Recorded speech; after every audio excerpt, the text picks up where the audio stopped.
Berlatar 3 hari setelah tragedi 11 September 2001, satelit pengintai Amerika Serikat berhasil melacak adanya sinyal radioaktif tepat di daerah semu terpencil di Afghanistan, di mana pihak CIA mengkhawatirkan bahwa itu merupakan senjata nuklir yang bisa sangat berbahaya, sehingga mereka mengirim seorang agen bernama Benjamin Keynes untuk melakukan penyelidikan demi memastikan dari mana sinyal radioaktif itu berasal.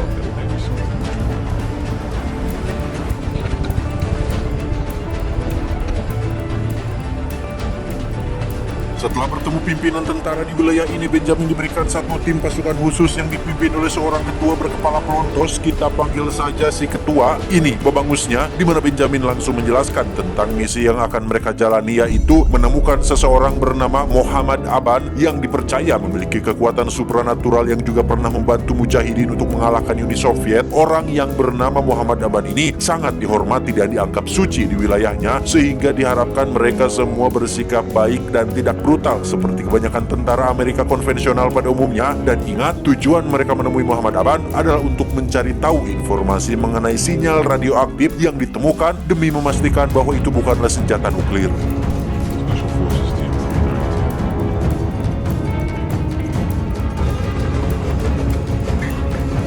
Tibanya di lokasi, si ketua memerintahkan sebagian anak buahnya untuk tetap berjaga di atas bukit, jaga-jaga apabila ada musuh mengintai atau melakukan serangan mendadak. Sementara sisanya akan masuk ke pemukiman untuk bertanya kepada warga pribumi tentang di mana Mohamad Aban berada. Sebagai orang yang paling lama di Afghanistan, si ketua mencoba berkomunikasi dengan seorang ibu dan anak kecil untuk bertanya tentang di mana Mohamad Aban berada. Yang karena mereka hanya diam saja dan nampak ketakutan, Benjamin pun turun langsung dengan berbicara bahasa mereka dan berhasil membuat si ibu mau buka suara tentang seseorang yang mungkin mengetahui tentang di mana Mohamad Aban berada sekarang.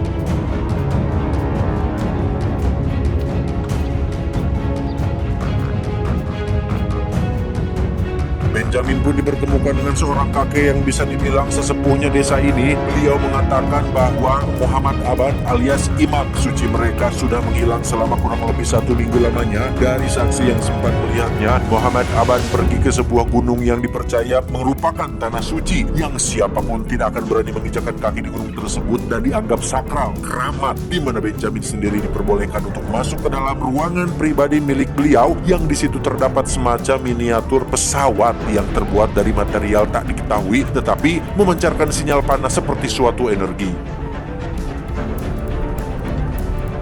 Tak seperti kebanyakan tentara Amerika Serikat yang sering kita dengar, si ketua dan anak buahnya sangat nampak ramah terhadap penduduk dan anak-anak di desa ini, padahal ada misi terselubung yang memang mereka diperintahkan untuk bersikap seperti itu. Beda lagi ceritanya jika pusat memberikan perintah untuk menembak, mungkin penduduk desa ini sudah tamat riwayatnya.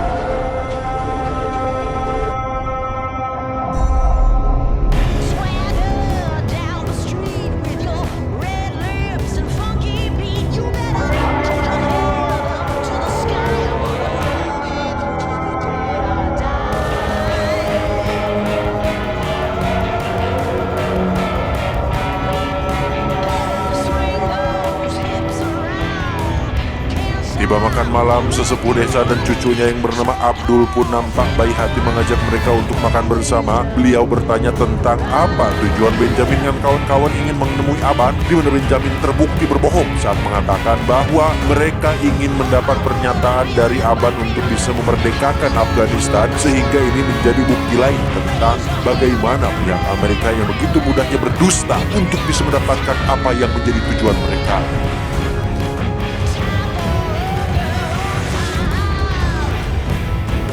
Keesokan paginya mereka memutuskan untuk pergi ke gunung yang dimaksud, di mana Abdul bersedia untuk ikut sebagai penunjuk jalan setelah Benjamin menawarkan bayaran yang lumayan. Yang hal itu mendapat pertentangan dari ibunya Abdul yang tidak ingin putranya dalam bahaya dan menginjakkan kaki di gunung yang dianggap sakral. Tetapi demi membantu perekonomian keluarga, Abdul tetap nekat atau kekeh untuk ikut bersama mereka.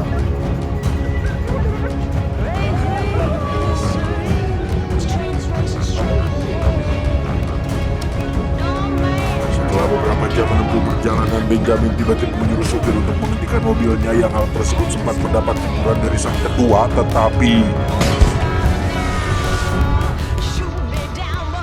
ya, Benjamin nampaknya lebih berpengalaman dari si ketua, di mana mereka langsung melanjutkan perjalanan dengan mata yang lebih waspada. Tiba di lembah, perjalanan kembali terhenti setelah adanya seonggok kereta yang memalang di tengah jalan, dan tiba-tiba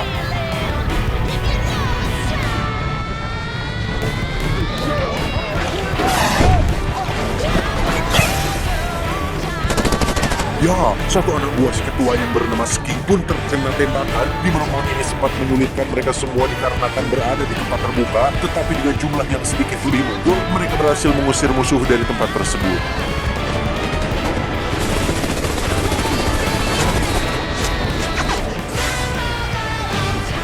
Sungguh malang nasib Ski yang belum apa-apa sudah harus tamat di menit-menit awal, yang membuat honornya lebih rendah dibandingkan yang lain. Yang dari sekian banyak prajurit, Vincent adalah yang paling dekat dengan Ski dan paling merasa terpukul dibandingkan dengan teman-temannya. Apalagi harus menyaksikan secara langsung detik-detik sakaratul mautnya, yang membuat Vincent sulit untuk berpisah jauh dengan Desta. Loh,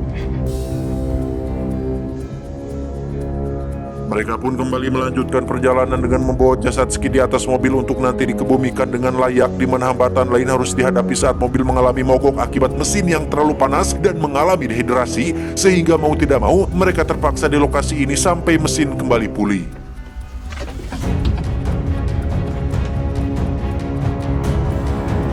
Singkat cerita, malam pun poe. Alih-alih istirahat, mereka semuanya tanya terus waspada terhadap sekitar karena ditakutkan musuh akan kembali menyerang. Sementara yang lain berjaga, Benjamin terlihat sedang mengamati area sekitar menggunakan alat pendeteksi sinyal radiasi. Yang tak lama salah satu anak buah si ketua pun mendengar suara dari kejauhan, yang setelah dilihat menggunakan teropong, ternyata ada sebuah mobil yang sedang mengarah ke mereka. Tapi tiba-tiba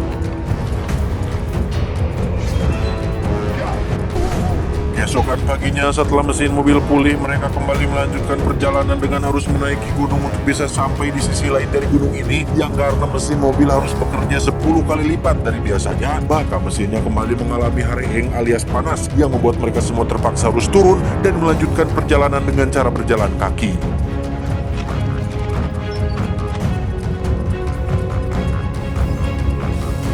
Saat itulah mereka melihat Abdul nampak memandangi kejauhan dengan tatapan yang aneh, yang setelah dilihat ternyata ada badai tornado tepat di jalan yang sempat mereka lalui. Entah suatu kebetulan atau ada sesuatu yang memang menimbulkan badai tornado tersebut, Benjamin dan kawan-kawan nampaknya harus bergerak cepat sebelum tornado tersebut sampai di lokasi mereka saat ini.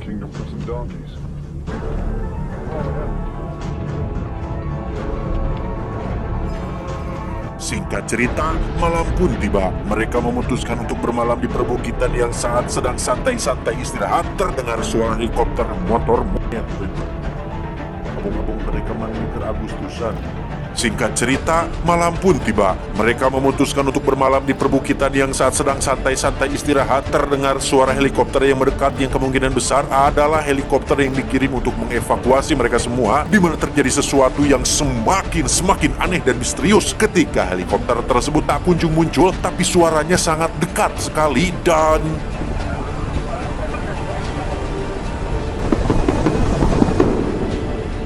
ya, entah fenomena aneh apa lagi ini, suara helikopter tersebut tiba-tiba lenyap seketika seperti sebuah prank yang dilakukan youtuber-youtuber iseng, di mana mereka semua tetap berpikir positif dengan apa yang barusan terjadi, karena sejatinya si ketua dan pasukan tidak percaya akan hal-hal seperti tahayul dan goib meski sudah mengalaminya secara langsung.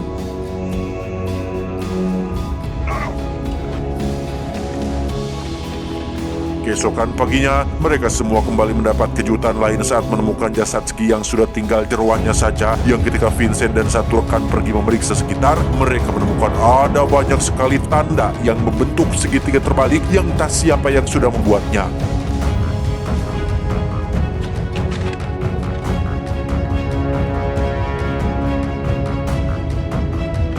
Ketua Ketua sendiri menyuruh semua anak buahnya untuk memeriksa perbekalan dan alat komunikasi di mana air yang mereka miliki sudah benar-benar habis. Yang disinilah peran penting Abdul sebagai warga lokal dengan mengatakan bahwa ada sumber air yang biasa peternak gunakan untuk memberi minum hewan ternak mereka yang lokasinya sudah tidak jauh dari posisi mereka saat ini. Untuk komunikasi, telepon satelit masih belum bisa digunakan akibat sinyal yang mungkin terhalang oleh gunung pun sama dengan kompas yang tidak berfungsi dengan baik, sehingga mereka masih menggunakan akal dan logika dengan menganggap jika di gunung ini terdapat unsur besi yang bersifat magnetik yang mengacaukan semua sistem kompas dan alat komunikasi mereka.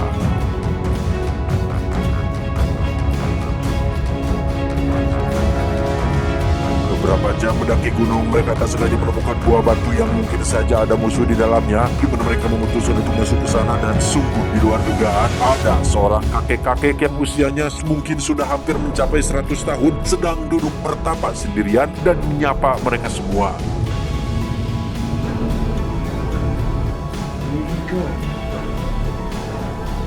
Benjamin dan kawan-kawan pun disambut baik oleh si kakek, termasuk diberikan air untuk mereka bisa minum. Namun sayangnya beliau tidak mengenal seseorang bernama Aban dan tidak pernah sekalipun melihat orang lain lagi selain mereka semua. Saat itulah salah satu anak buah si ketua menyadari tentang seragam yang si kakek gunakan di dalam jubahnya merupakan seragam pasukan Inggris dari Resimen Infanteri ke-44.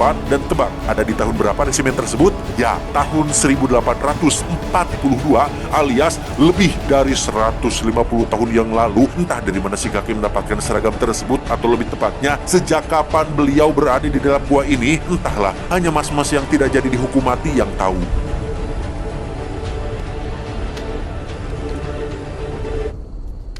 Benjamin sendiri masih sibuk dengan alat pendeteksi radiasinya yang di situ dia menemukan fakta mengejutkan tentang gua ini, yakni titik paling kuat radiasi yang menjadi tempat bertapa si kakek, termasuk penemuan beberapa lambang segitiga pada dinding yang juga memiliki sinyal radiasi yang tidak kalah kuatnya. Ketika larut malam, salah satu anak buah si ketua yang bernama Cole pun ditugaskan untuk berjaga duluan, di mana dia secara kebetulan melihat si kakek sedang keluar dari dalam gua dan nampak sedang berbicara sendiri. Yang ketika Cole menggunakan teropong infrared untuk mengamatinya, tiba-tiba alhasil si kakek pun tewas tertembak oleh Cole yang percaya dengan apa yang dilihatnya barusan, di mana mereka semua memutuskan untuk pergi meninggalkan lokasi tersebut dan sempat mendapat pertentangan dari Abdul yang merasa bahwa mereka harus menguburkan si Abah dengan layak. Tetapi Benjamin memberikan pengertian bahwa mereka tidak punya cukup waktu dan tenaga untuk melakukannya, sehingga dengan sangat terpaksa mereka harus meninggalkan jasad si kakek tergeletak begitu saja. Keesokan paginya mereka tetap melanjutkan perjalanan untuk bisa menemukan Aban, di mana Vincent tiba-tiba mengalami sakit perut yang disusul dengan muntah angin kacang. Yang ketika salah satu kawan memberikan botol air minum, sungguh terkejutnya mereka semua saat baru menyadari jika yang ada di botol minuman ternyata adalah pasir. Padahal semalam jelas-jelas mereka mengisi botolnya dengan air yang diberikan oleh si Abah alias si kakek, sehingga Abdul yang menyadari ada hal yang tak beres pun menganggap jika fenomena ini ada hubungannya dengan hal-hal supranatural semacam kutukan.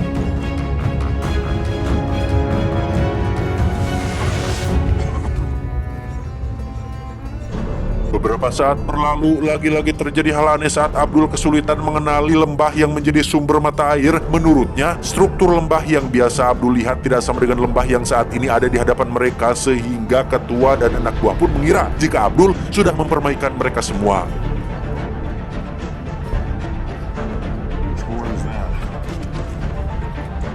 Malamnya, terjadi hal mengagetkan saat Vincent mengalami mimpi buruk yang membuat semua orang seketika terbangun. Yang tak lama muncullah sebuah cahaya besar yang berada tepat di depan mereka, hingga si ketua memerintahkan dua anak buahnya untuk maju, dan tiba-tiba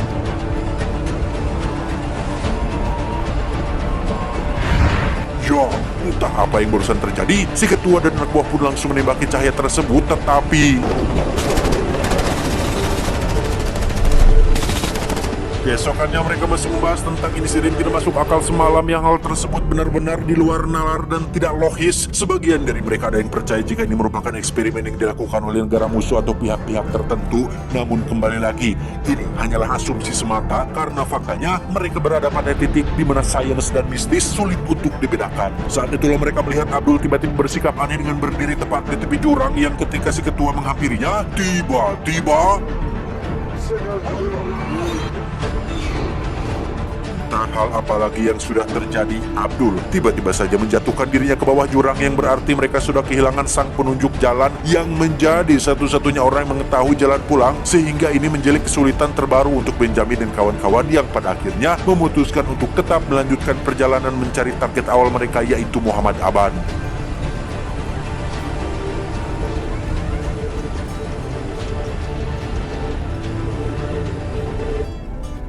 Tersisa 4 orang termasuk Benjamin. Mereka memutuskan untuk istirahat sejenak setelah kondisi fisik Vincent yang mulai melemah, di mana Benjamin kembali melihat fenomena aneh saat alat pendeteksi radiasinya menangkap suatu pembanangan yang sulit untuk dicerna oleh akal sehat ketika di kejauhan terdapat beberapa orang tengah berjalan menuju segitiga raksasa dan untuk kesekian kalinya tidak ada penjelasan masuk akal untuk apa yang Benjamin lihat barusan, sehingga mereka tetap pada tujuan utama tanpa mencari tahu apa yang sebenarnya sedang terjadi. Tiba di lembah bebatuan, Benjamin dan kawan-kawan kembali beristirahat setelah rasa haus dan lelah mulai menyerang mereka berempat, yang karena didesak oleh ketua, Benjamin akhirnya jujur tentang tujuan dari misi ini, yaitu sesuai dengan penjelasan saya di awal tentang CIA yang menemukan adanya radiasi berbentuk segitiga, di mana mereka berasumsi bahwa telah terjadi fenomena ekstraterestrial atau fenomena yang berkaitan dengan UFO dan makhluk luar angkasa, dan Benjamin adalah orang yang diutus untuk memastikan hal tersebut, sehingga si ketua langsung naik pitam karena anak buahnya mati gara-gara sebuah misi yang tidak masuk akal seperti ini. Bedul kita motor. Keesokan paginya, Cole memberitahu tentang si ketua yang sepertinya sudah pergi sendirian meninggalkan mereka bertiga, yang karena kondisi Vincent semakin memburuk membuat Cole harus memboboknya untuk mencari sumber air untuk mereka bisa bertahan hidup.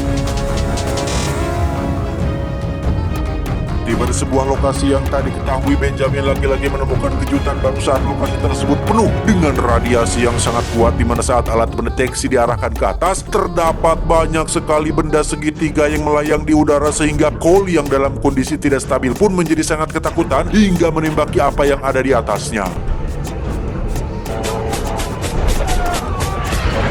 Dan ya, Cole akhirnya lenyap persis seperti yang terjadi pada dua kawannya tempo malam, di mana kini hanya tersisa Benjamin dan si Vincent yang memutuskan untuk bersembunyi di antara bebatuan. Dengan fakta bahwa dirinya sudah tidak berdaya, Vincent pun menyuruh Benjamin untuk tinggalkan saja dia sendirian di sana, di mana Benjamin sebenarnya sangat berat sekali harus mengabaikan jiwa solidaritasnya untuk misi ini, sehingga dengan sangat terpaksa Benjamin meninggalkan Vincent sekarat sendirian di tempat tersebut.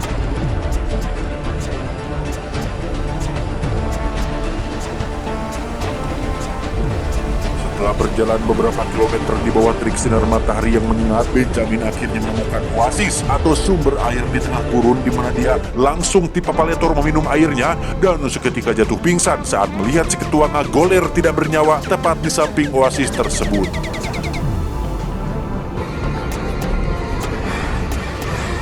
Benjamin akhirnya siuman tepat saat hari sudah gelap. Sayup-sayup terdengar ada suara baling-baling helikopter yang mendekat, sehingga dia segera menembakkan pistol suarnya. Namun alangkah terkejutnya Benjamin ketika helikopternya tak kunjung muncul, dan justru harus melihat banyak sekali suara yang ditembakkan ke udara yang entah siapa yang melakukannya.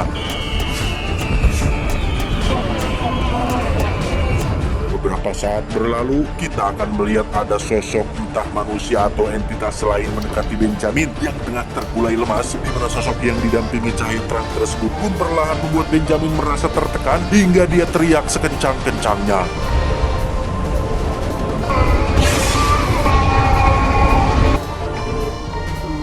Singkat cerita, pihak CIA berhasil menemukan Benjamin dan membawanya kembali pulang ke negara asalnya. Entah apa yang terjadi pada malam itu dan entah apa yang terjadi pada tubuh Benjamin setelahnya, Divisi Khusus Pemerintah Amerika Serikat menetapkan Benjamin sebagai the object atau objek penelitian setelah mereka menemukan adanya anomali aneh saat tubuhnya melawan hukum gravitasi, alias melayang di udara dengan memegang erat miniatur pesawat penuh radiasi yang sempat dia temukan di ruangan milik Aban.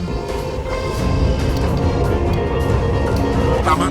ending yang cukup membingungkan. Tidak diceritakan secara detail tentang apa yang sebenarnya sedang mereka cari, alienkah atau kekuatan goibkah.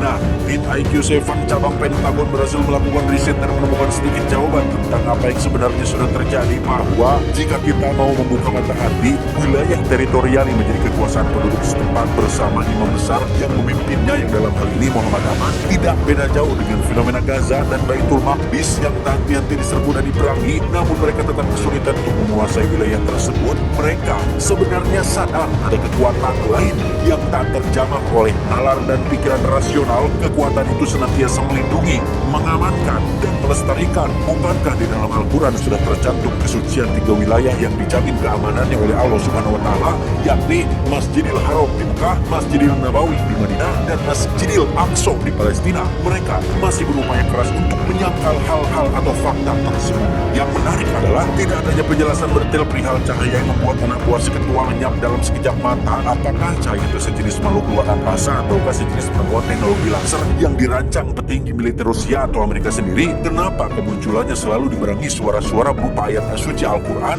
Entahlah, pada akhirnya Benjamin harus menyadari bahwa niat awal mereka pergi ke gunung tersebut diawali dengan tujuan yang tidak benar, yaitu untuk menemukan Muhammad Aman yang merupakan imam yang sangat dihormati oleh desa terpencil itu, yang kemungkinan besar ujung-ujungnya pasti mereka akan diperintahkan untuk membunuh beliau apabila terbukti memiliki semacam anugerah atau kekuatan supranatural yang mampu mengalahkan musuh.